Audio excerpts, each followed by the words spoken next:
चांद के दक्षिण पोल पर एक तरह से फतह हासिल की है, वहां पर सफल मिशन के साथ, और चांद पर पहुंचने वाला चौथा मुल्क विश्व का बन गया है। बड़ी खुशी का दिन है। श्वेता सिंह हमारे साथ बनी हुई हैं, हमारे साथ चित्रा भी हैं, लेकिन उससे पहले नेहा इसरो बेंगलुरु से हमारे साथ जुड़ रही हैं। वहां की खुशी का अंदाजा लगा सकते हैं। हम लोग तो खैर आखिरी दिन आते हैं और सब तालियां बटोरते हैं, तालियां लगाते हैं, लेकिन उनकी तो मेहनत आज रंग लाई है। आज सारा देश उधर सलाम कर रहा है।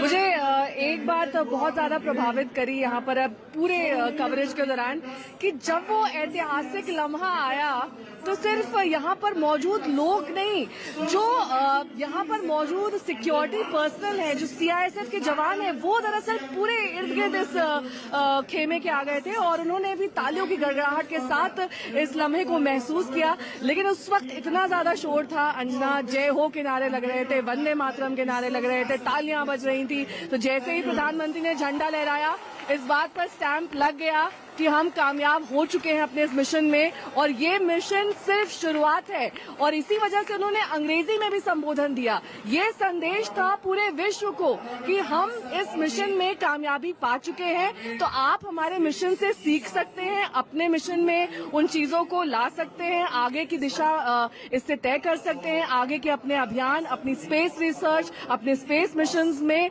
चंद्रयान 3 को आधार बनाकर इन रिसर्च को कर सकते हैं। तो ये दरअसल हम एक नजीर पेश कर रहे हैं, पूरे विश्व भर के लिए नजीर है कि देखिए, हिंदुस्तान ने अपनी स्पेस रिसर्च पर चाहे कितने भी कमेंट्स आप सुनते हो कि कहा जाता हो क्यों स्पेस रिसर्च पर इतने करोड़ों खर्च किए जाते हैं, लेकिन वो हमने सार्थक करके दिखाया है, वो हमने साबित करके दिखाया है कि उसमें खर्च हुआ एक एक पैसा।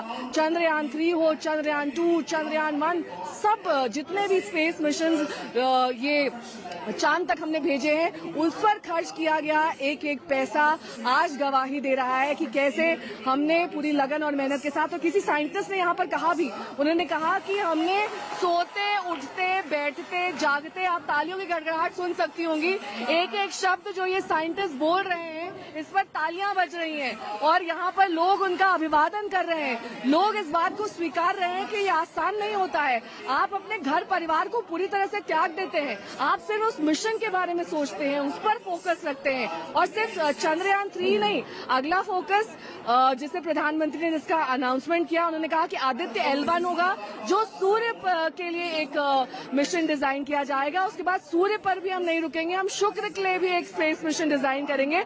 तो अलग अलग स्पेस मिशंस का इन्होंने यहाँ पर जिक्र करते हुए अंत में जब अपना संबोधन खत्म किया, तब उन्होंने साफ किया कि मैं बधाई